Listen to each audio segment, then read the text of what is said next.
Hi, everybody. Welcome back to the Disruptive Minds podcast. Today, I'm happy to be joined by MV Braverman of Inbox Welcome. You are listening to the Disruptive Minds podcast, home of the entrepreneur. How's it going? It's going all right. It's Friday. Yeah, it's been a long week, and as some of the listeners know, we were out Manifest like 2 weeks ago, so my schedule's been totally swamped. But today, you're here to help give some tips about email deliverability and the ever-evolving landscape there. Yep. And my favorite topic. Always happy to geek out. So what is the challenge with email deliverability, right? So like for somebody that's just starting off, whether it's with e-commerce or whether it's with B2B sales, like what are some of the challenges with email deliverability that they may not have experienced in their personal life? Well, first, people are confused about what deliverability means. So let's clarify that real quick. There's a difference between delivery and deliverability. So what you see in, Klaviyo, MailChimp, whatever dashboard is your delivery. Did the server accept the email? So if it's a real email address, the server accepted it. So you might think when all of these platforms say we have 99% deliverability, that's true. That is big asterisk there. Deliverability is, did it make it into the inbox? It might have gotten rejected and might have actually gotten deleted completely before it got to their spam folder. It could have gotten to their spam folder.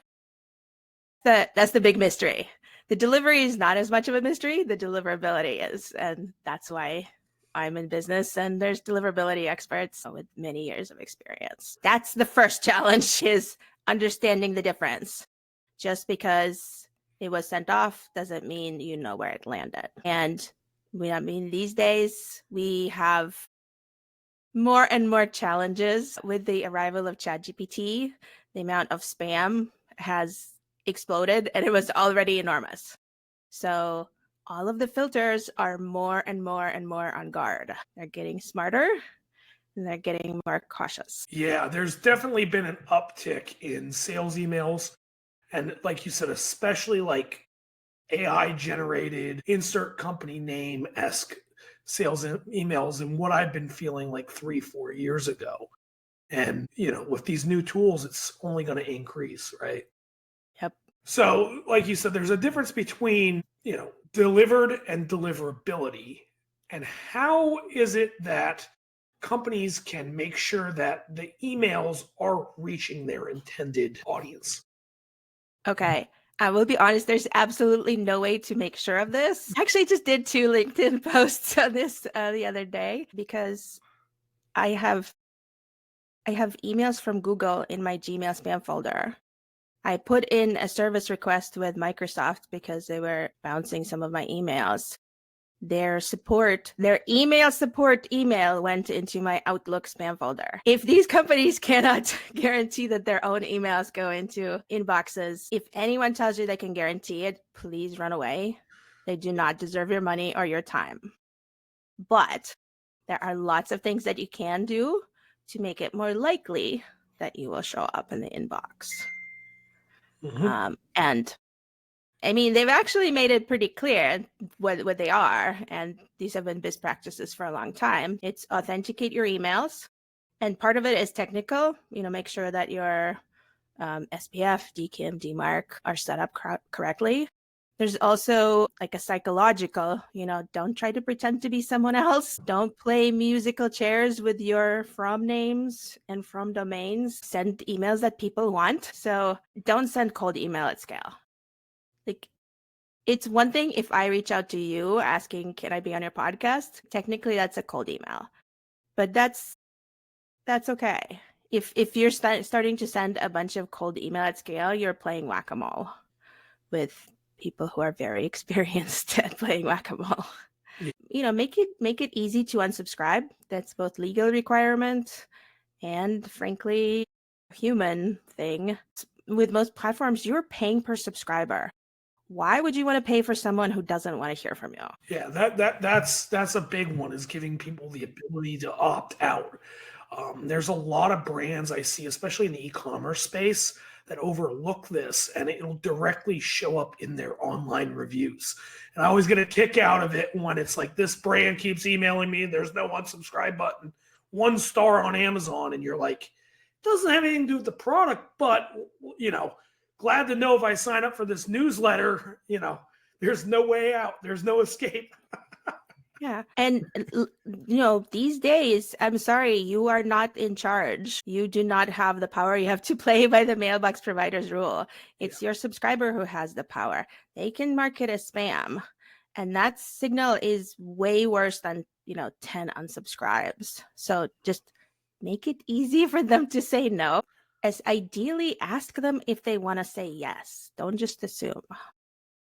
Yeah, I think that's the big one, is the people that assume that you're going to buy what they're selling, and then they follow up with like 15 different emails, all under the assumption that you want to book a call or take the next step or blah, blah, blah, blah, where a lot of times just a general, straightforward, informative email can be the most impactful, right? So like, perfect example, I had a guy reach out yesterday in my inbox, cold.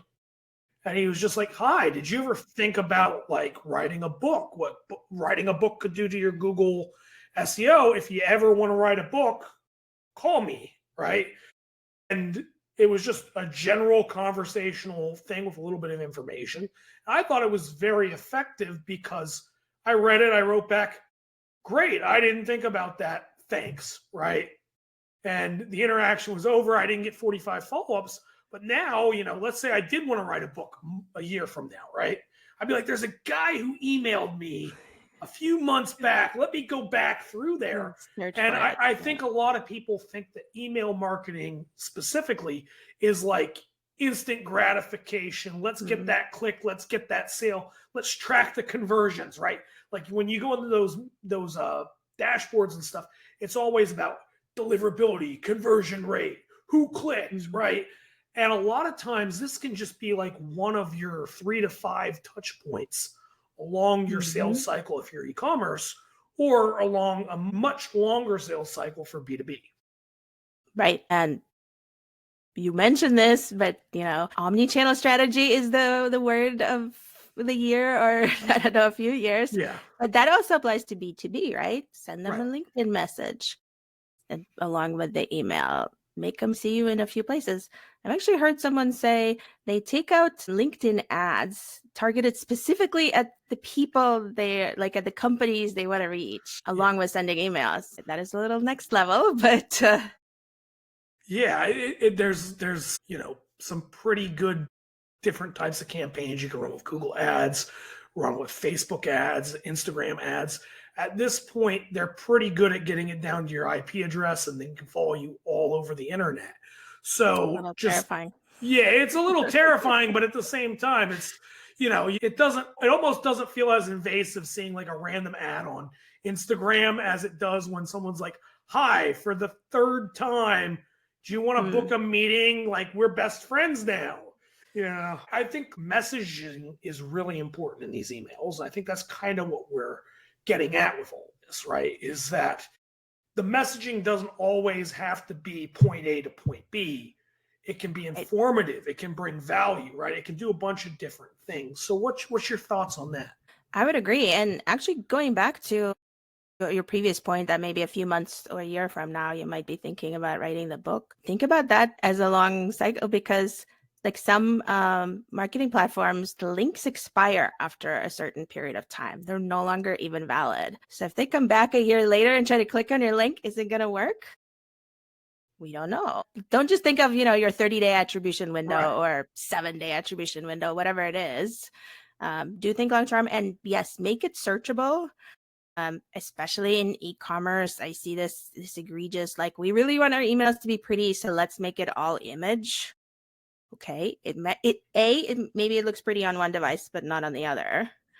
B, it's not accessible to people who are using, screen readers and other things. C, it's not searchable, which is a bad thing for 2 reasons.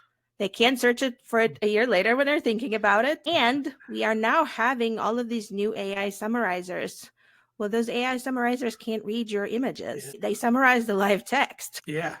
That's a really big one that I really didn't think about till you just said it. There's a lot of websites out there, right? Not just emails, websites that will use these big fancy designs with this customizable text, and it's a photo, right? It's like a PNG or a JPEG upload or whatever. And that might be the H1 on their website. And it's the same thing with an email. If you're treating that as the H1 of your email, right? The heading, this thing that people are going to come back looking for, it's not going to show up in search, right? It's not going to come up when you filter for it because it's an image, and our technology is not really at the point right now where it's optimizing for reading images and putting that into search algorithms. I mean, it's computationally very expensive. Yeah. They don't want to do that. That's not going to change anytime soon. No. So it's very important that there is a good amount of text in those emails and that the text focuses around keywords that are easy to remember and come back to, right? Exactly. Don't be clever. Yeah. So if somebody is going to be doing a cold email, what do you think they should keep in mind when they're selecting who they're going to be emailing to, right? If they're selecting a subset of people?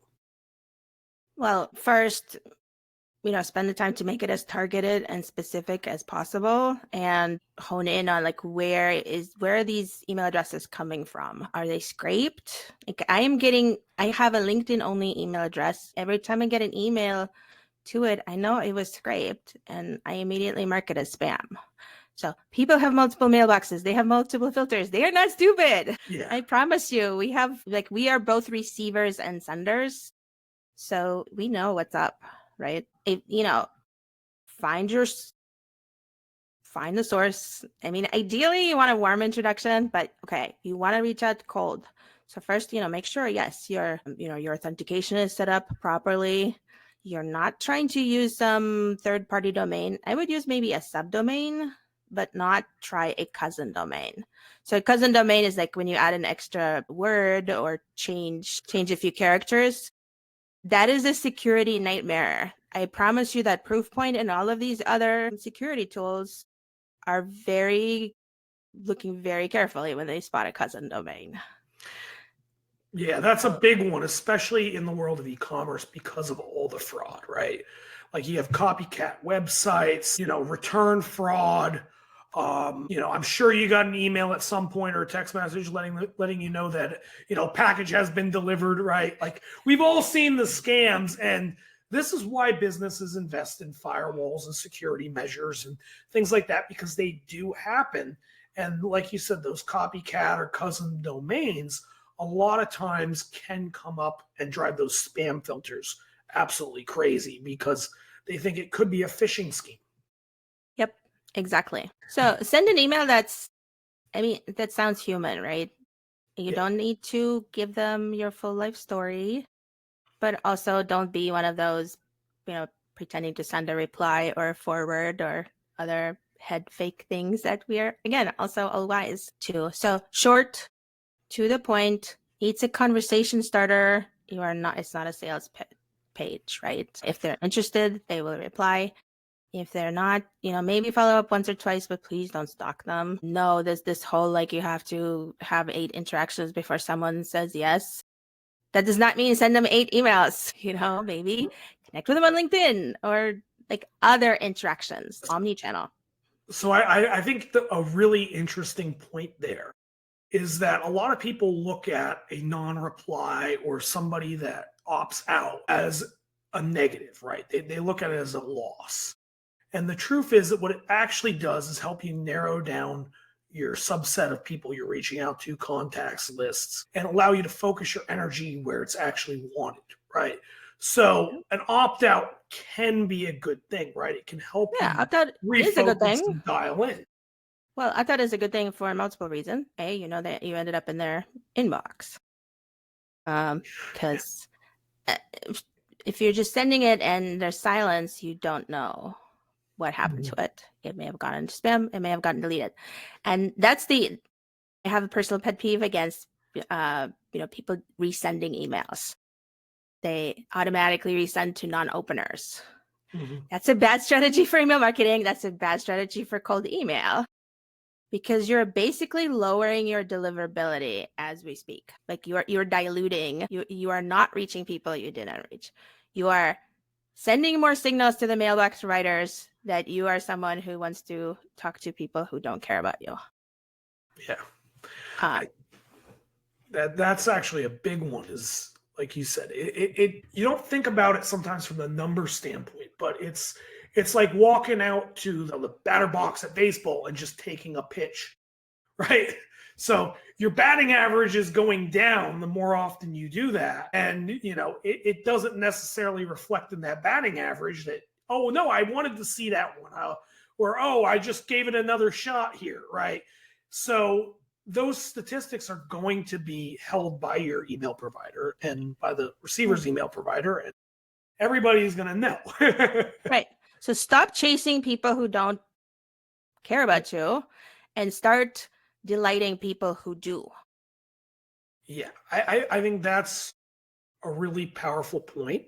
And to that, you said something a little earlier, right? We're both senders and receivers, right? Anybody that works in a business landscape is receiving a lot of these emails. And what I think is really important is that you take yourself and you put yourselves in that shoe, right? When you write your email, when you decide who you're going to send it to, you sit there and you go, well, what emails was I happy to receive, right? If I was somebody receiving this email, what would work on me? What would be, make me excited, make me want to reach out?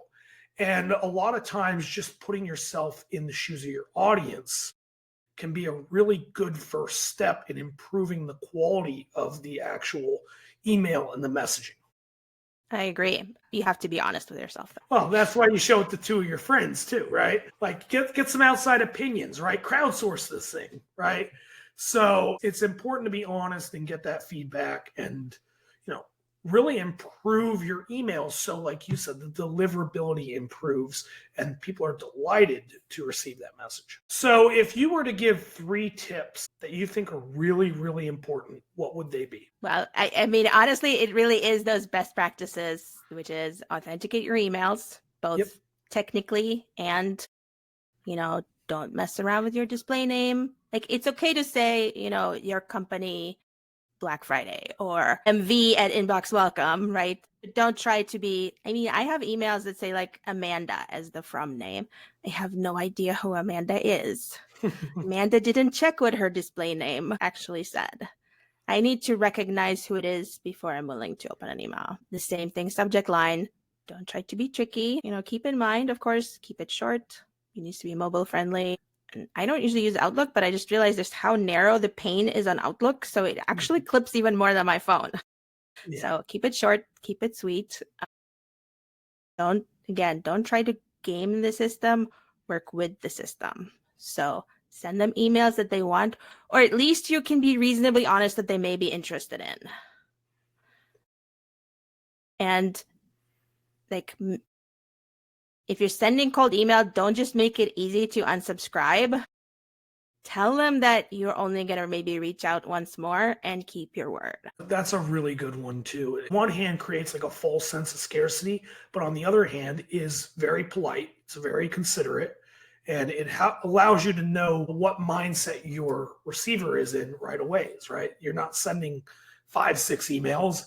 And at the same time, you also create a sense of urgency where it's like, I'll just respond to this 3 months from now. It doesn't ever really happen. It forces action and decision making. So thank you so much for joining us. I was wondering, do you have any parting thoughts, or where can the listeners find you? I'm very active on LinkedIn. Please connect with me. I always want to see what people are up to. And my website is inboxwelcome.com. You can subscribe to my newsletter, of course. And parting thoughts. I think it really is the golden rule. We all, I haven't met a single person from, tween to an elder who doesn't say my inbox is stuffed full and overflowing. So apply the golden rules. Do treat them as you want to be treated. Email others as you would like to be emailed. It's a relationship platform. Please treat it as such. Awesome. Well, thank you so much for joining us. We really enjoyed having you, and I think there was some really actionable tips there. I hope everyone will go out and check out Inbox Welcome and some of those resources and sign up for that newsletter, right? That's one you don't want to unsubscribe from. I like to think so. Yeah. Well, thank you and have a you so great much. day.